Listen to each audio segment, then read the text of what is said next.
Eu escolhi como título dessa nossa primeira aula do ano letivo Desconstruindo para Reconstruir. A ideia é demonstrar como o ensino regular, promovido pelo MEC, através dos livros didáticos, eles estão contaminados com uma série de erros, E nessa primeira aula, então, eu elenquei alguns desses erros para demonstrar tanto para os alunos quanto para os pais. Isso vai ajudar os alunos a compreenderem a história, tanto do ponto de vista da historiografia oficial adotada pelo MEC, quanto também do ponto de vista católico, que é o ponto de vista verdadeiro da história, a maneira correta de se entender a história, em oposição a essa maneira revolucionária de se estabelecer as narrativas históricas. Uma coisa muito importante que a gente pode começar dizendo em história é o poder da narrativa histórica.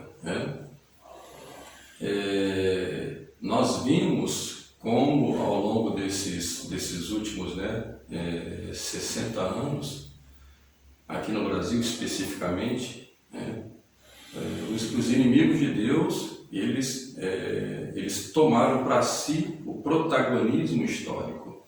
Toda narrativa histórica, ela necessita de um protagonismo, Isso significa uma maneira de contar a história a partir do seu ponto de vista e colocando-se a si mesmo como heróis, aqui entre aspas, da história.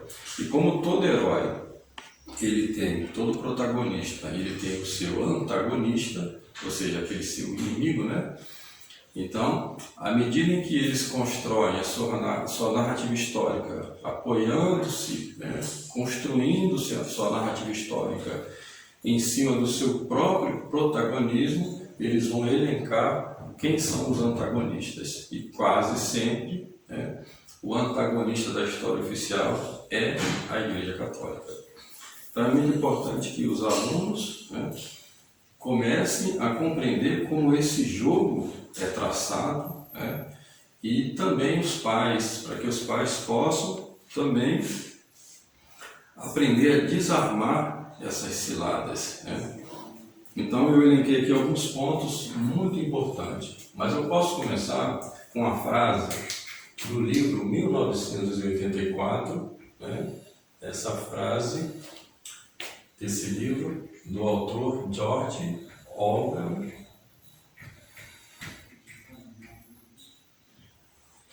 E é uma frase muito interessante.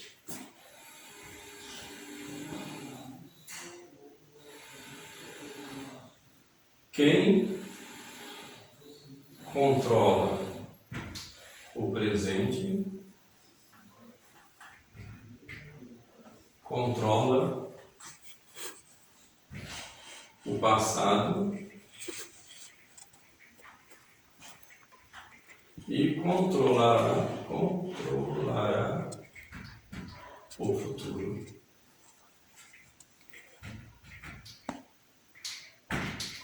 Então, para você ter uma noção da importância de história e da importância da narrativa histórica, de assumir o domínio da narrativa histórica. As pessoas que controlam os meios de comunicação, e controlam e possuem o poder econômico e o poder político, elas se valem da história, porque reconstruindo a história, se colocando como protagonista da história, elas asseguram o futuro, o seu domínio no futuro. Então elas também visam controlar o futuro a partir do domínio da narrativa histórica. Por isso é muito importante o domínio da narrativa histórica. E a Igreja Católica, ela possuía o domínio da narrativa histórica, mas depois do Concílio Vaticano II, a Igreja foi cedendo espaço e foi perdendo o controle da narrativa histórica.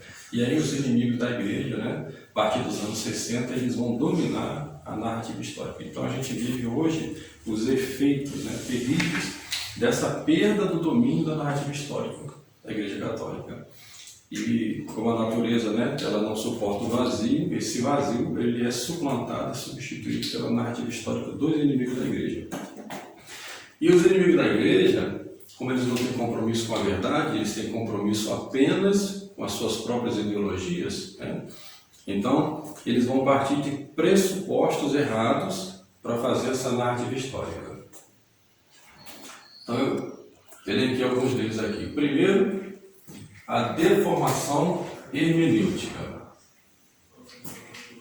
Então, esse é o primeiro grande problema em história. O primeiro grande problema de história é a interpretação. Então, por isso a palavra hermenêutica, que é uma palavra grega, significa interpretação. A história é uma disciplina que ela tem que lidar com muitas realidades e ela precisa lidar com essas realidades de épocas muito distantes, né, de povos que existiram há muito tempo atrás. E para o historiador conseguir entender a verdade dos fatos que ocorreram em épocas muito longínquas, ele precisa estudar uma série de disciplinas periféricas. Por exemplo, a filologia, né, que é a formação da própria linguagem, né? Ele precisa entender a etimologia, que é a formação da palavra. Ele precisa entender a arqueologia, que são aqueles artefatos e objetos que se perderam ao longo da história e que são reencontrados a partir do século XIX. Ele precisa compreender a linguagem, ele precisa compreender o que nós chamamos, né, de fonte histórica. São várias fontes históricas e vários tipos de fonte histórica. E a partir, né, desses dados,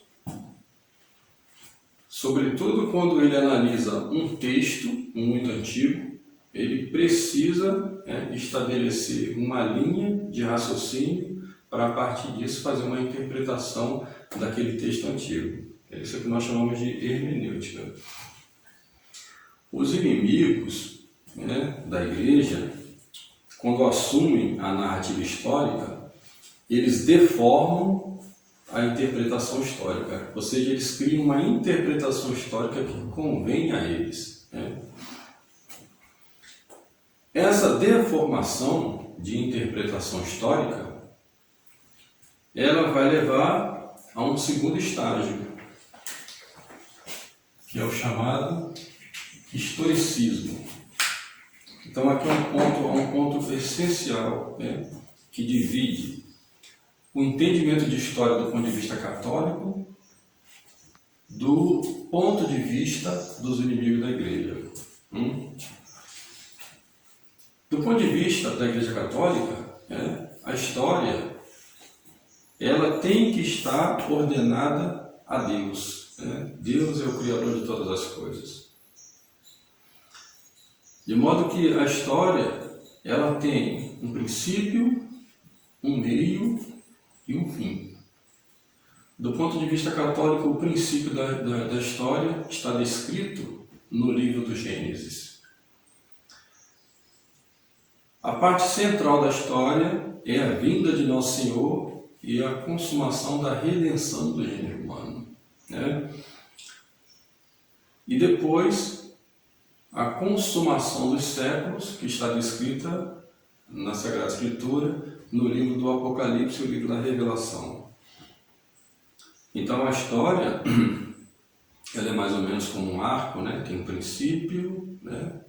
A parte mais importante da história, que é a redenção, e depois segue-se a isso, né, um período de estabilidade, logo um período de declínio, até chegar à consumação dos séculos com a segunda vinda de nosso Senhor Jesus Cristo.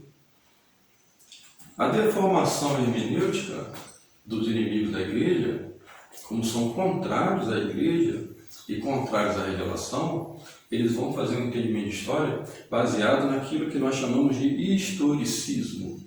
O historicismo é sempre evolucionista.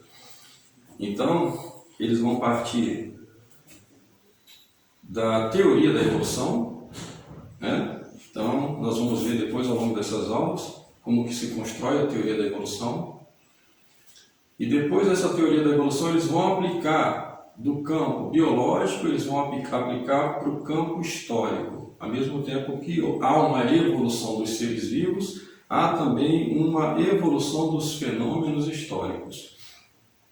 Então, para o historicismo, a história ela não tem uma parte central, né?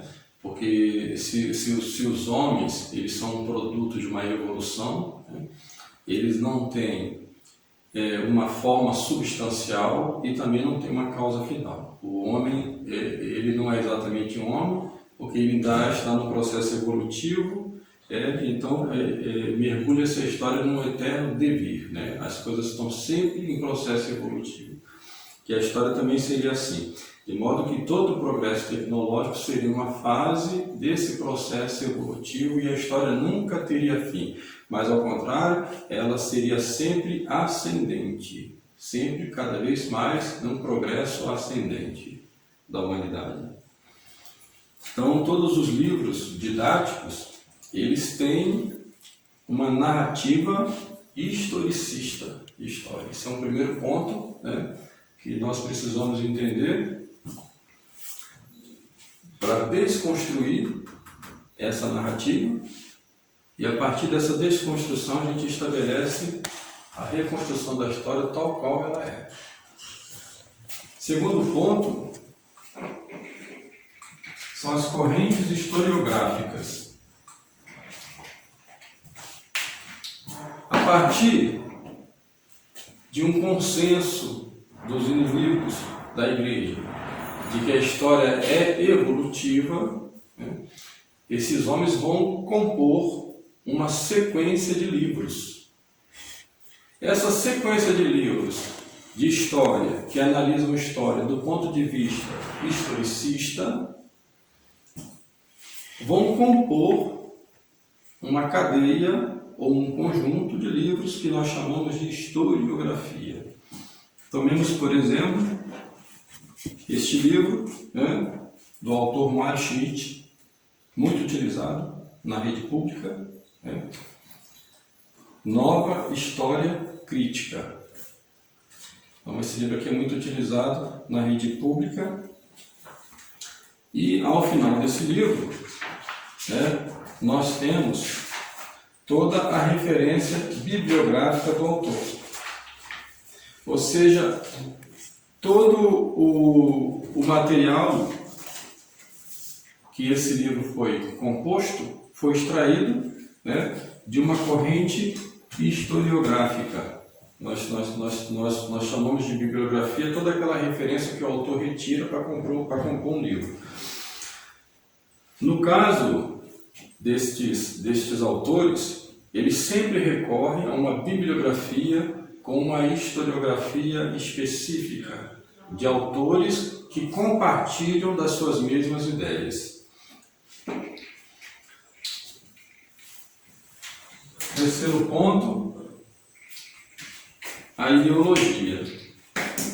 Então aqui já não se trata mais de ensinar a história simplesmente pela história tal qual a história é, buscando sempre a verdade histórica. Mas não. Observe que no título do livro, né, é Nova História Crítica.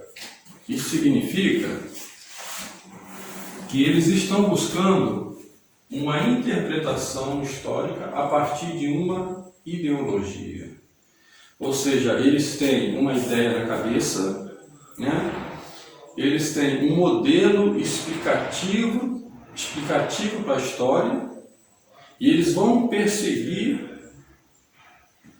esse modelo explicativo e vão adequar todos os fatos históricos e enquadrar dentro desse modelo explicativo. Daqui a pouco nós vamos ver qual seria esse modelo explicativo. Então é muito importante quando os pais, né, estiverem acompanhando seus filhos nas aulas de história, e é muito importante que os pais acompanhem os filhos nas aulas de história, porque o maior problema no ensino hoje é justamente na matéria de história. Uma má compreensão de história vai fazer seus filhos perderem a fé. Então é muito importante que os pais acompanhem seus filhos e compreendam esses truques que eu estou expondo aqui. Então toda ideologia é uma ideia, daí a palavra ideologia, né? Inicialmente a palavra significaria, né, estudo das ideias, né? Mas o estudo das ideias, mas que ideias, né? Aí nós precisamos de entender, né? Toda a concepção de ideia que existe no mundo moderno. Ou seja, a ideia subjetivista, né? Que nega a realidade, nega a verdade e estabelece no sujeito, né? A partir da ideia que o sujeito tem, um conceito de verdade relativo, ou seja, cada sujeito, a partir da sua própria ideia, compreende a sua própria realidade.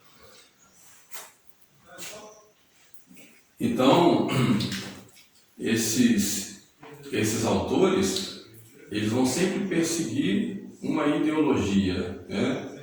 Fazer com que a história se enquadre dentro daquele projeto histórico que eles têm, sempre com o pensamento político, sempre com a intenção de utilizar o conhecimento de história, mas para um fim político. É por isso, então, que nós vamos ver como os alunos entram na escola, numa rede pública ou numa rede particular, pouco importa, porque todos adotam, né, o mesmo critério historiográfico. O aluno entra e sai um militante político, né? Ele sai completamente convertido à militância política, geralmente de esquerda. Mas pouco importa, porque não se iludam que também há uma militância de direita também, e que não é boa, né? Depois, em outra aula, falaremos disso também. Essa historiografia que usa, né, de má intenção para formar um esquadrão, um exército, né, militante, político, através de uma ideologia, eles vão se valer de um erro terrível em história, que é o anacronismo. O anacronismo é querer entender um fenômeno histórico com as bases ideológicas dos dias de hoje. Então, primeiramente, esses autores, eles incutem nos seus alunos a ideologia vigorante, né, no momento atual, e depois que o aluno está embriagado com essa ideologia, eles vão transportar essa ideologia para o passado, como se nos tempos passados, as pessoas pensassem em termos ideológicos como se pensa hoje. Segundo ponto, a omissão seletiva. Isto daqui é uma das maiores marcas da desonestidade desses autores. E conforme nossas aulas forem avançando, eu vou lendo textos, né, destes autores e vou demonstrando para os senhores aonde está a má-fé, a malícia desses autores. Então, a omissão seletiva, ela simplesmente trata-se de fazer uma narrativa histórica baseada na conveniência ideológica. Ou seja, tudo aquilo que serve à causa e ao modelo explicativo ideológico, eles contam. Então, quando nós pegamos um livro de história, né, um livro didático de história, nós vamos encontrar muitos fatos, um relato de muitos fatos verdadeiros. Mas muitas vezes o problema não está naquilo que é dito, mas naquilo que não é dito. Então, muitas vezes pode-se conduzir a narrativa histórica, né, contando fatos verdadeiros e, no entanto, omitindo outros fatos, deixando de contar outros fatos que poderiam explicar melhor, né, aquele fato. Mas, no entanto, eles deixam esses fatos de lado, como se esses fatos não tivessem acontecido, né, porque facilita a eles contar a mentira deles. Um exemplo muito claro nos livros didáticos é a ausência da influência da maçonaria na história moderna. Porque é que nunca se fala da ação da maçonaria na história moderna, como se a maçonaria não tivesse existido e como se ela não tivesse exercido, né, uma pressão e um papel fundamental no processo histórico, desde o Iluminismo, passando pela Revolução Francesa até as independências da América e as revoluções liberais do século XIX na Europa. Né? Então é simplesmente como se a maçonaria não existisse na história. Isso é só para dar um exemplo, existem vários outros que nós vamos vendo ao longo dessas aulas. Né? Então, a principal corrente historiográfica, ou seja, esse conjunto de livros que segue esses princípios, existem outras correntes historiográficas também, nós vamos falar delas depois, né? É a corrente historiográfica que é denominada de marxismo. Né? Então, marxismo vem de Karl Marx.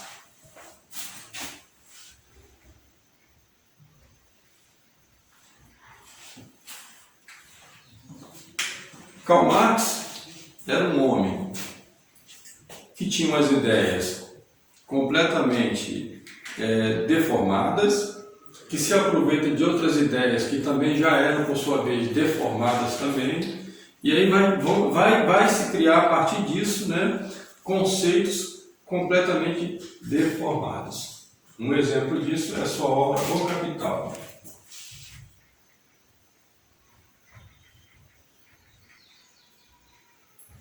Daí virá o termo capitalismo. Né? Nessa obra, O Capital, né, Karl Marx estabelece um padrão de leitura historiográfica que vai servir de base, né, para aqueles que são influenciados por eles comporem um conjunto de livros que nós chamamos de historiografia marxista. Aqui, Karl Marx estabelece como critério fundamental para a sua narrativa de história a luta de classes. Karl Marx é um autor do século XIX, mas esse critério de luta de classes, como motor da história, ele vai utilizar para todos os fenômenos históricos. Para todos os fenômenos históricos, desde a antiguidade, passando pelo cristianismo, né, até chegar à era moderna. Né? Então, como Karl Marx explica a história? Através da luta de classes. Luta de classes, de classes sociais. Né? Então é sempre uma luta que move a história. E essa luta se dá entre os poderosos, as elites, opressoras, e o povo trabalhador, escravizado, em condição servil, proletariado, sempre como vítimas, daqueles. A narrativa histórica marxista, baseada nesse conceito de história de Karl Marx, que é centrado, sobretudo, em economia, daí porque o livro dele, Capital, que estabelece essa luta de classes. E essa luta de classes sempre do ponto de vista econômico, são os poderosos que são ricos contra aquela classe de oprimidos que são os pobres. Sempre fazendo análise do ponto de vista da economia. Então, para Karl Marx, toda a história ela se fundamenta numa guerra de classes, cujo o principal fator é o fator econômico. São a questão de dominação, dominação econômica. Por isso ele vai enxergar como um grande mal o sistema, que eles vão chamar a partir daí de sistema capitalista, mas o melhor dito seria sistema econômico liberal, contra o socialismo, que é um modelo de economia no qual haveria uma igualdade e não uma divisão de classes, porque, segundo ele, é a divisão de classes que provoca o conflito, né? A luta de classes. Deve haver um modo de fazer com que essas classes sociais sejam abolidas e estabeleça-se uma igualdade para que se chegue a um modo de vida igualitário, pleno, onde não existam mais ricos nem pobres, que eles chamam de comunismo. Então aqui nós chegamos, né, ao objetivo dessa narrativa histórica dos livros didáticos. Os livros didáticos falsificam a história desde o seu princípio, usando seus truques, porque o objetivo deles é estabelecer uma sociedade igualitária que nós chamamos de comunismo. Mas será isso verdade? Será que é exatamente isso que eles pretendem? Então vejamos, né? Vejamos o primeiro ponto, né, mais importante para nós agora nesse momento, para desfazer, desconstruir essas falácias históricas, né? Vejamos bem, Deus, quando criou o mundo, criou tudo de forma desigual e de forma hierárquica, porque só pode haver ordem quando há desigualdade, né? Só na desigualdade é que se pode estabelecer uma ordem.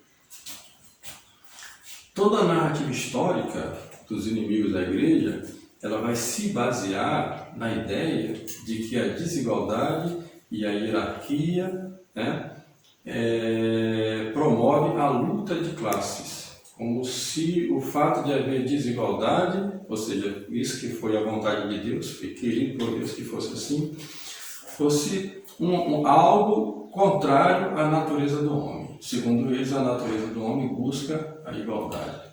Mas vejamos onde é que está o erro desse raciocínio, que nós chamamos de igualitarismo. O igualitarismo. Deus fez tudo de forma hierárquica e desigual. Não quer dizer que não hajam coisas que são iguais, né? É evidente, nós podemos observar muito claramente, né, que existem também igualdades, né? Sobretudo na essência das coisas. Por exemplo, com relação ao homem, né, a igualdade reside no fato de todo homem ser um ser composto de corpo e alma. Esta é a essência da igualdade humana, que eles ignoram. Mas todo homem é igual por ser composto de corpo e alma espiritual. Ou seja, uma alma racional, né? E é isso que faz o homem pessoa. Agora, nos homens existem também desigualdades. E essas desigualdades, elas não são na essência, né? Isto, na essência, nós somos iguais. Mas nos acidentes, acidentalmente, existem desigualdades. Estas desigualdades foi Deus que estabeleceu e é necessário que hajam essas desigualdades. Vejamos alguns exemplos.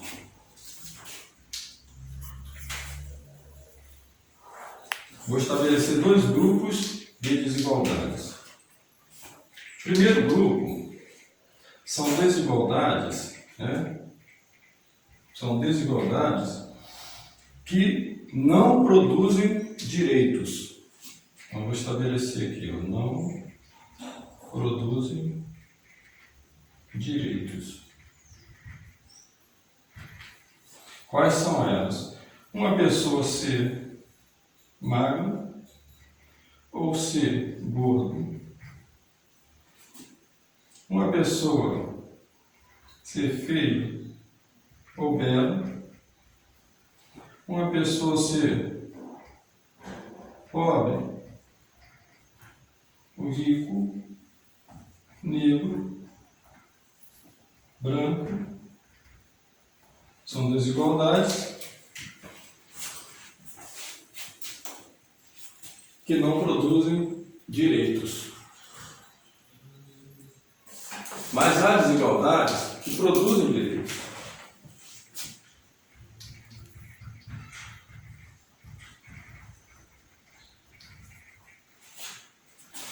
Uma outra aqui também que eu posso incluir aqui, né? Homem, mulher. Há desigualdades que produzem direitos. Vejamos algumas delas. Alguém ser bom ou mal. Honesto ou desonesto. Justo ou injusto. Virtuoso ou vicioso. Sábio ou ignorante.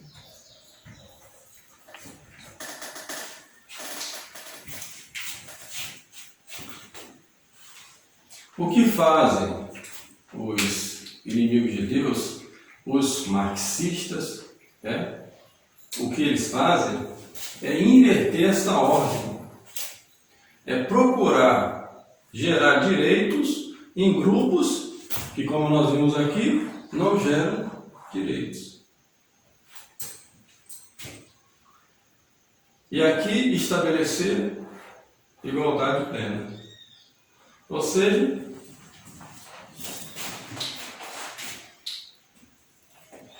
produzir de diferença de direito entre o magro e um gordo.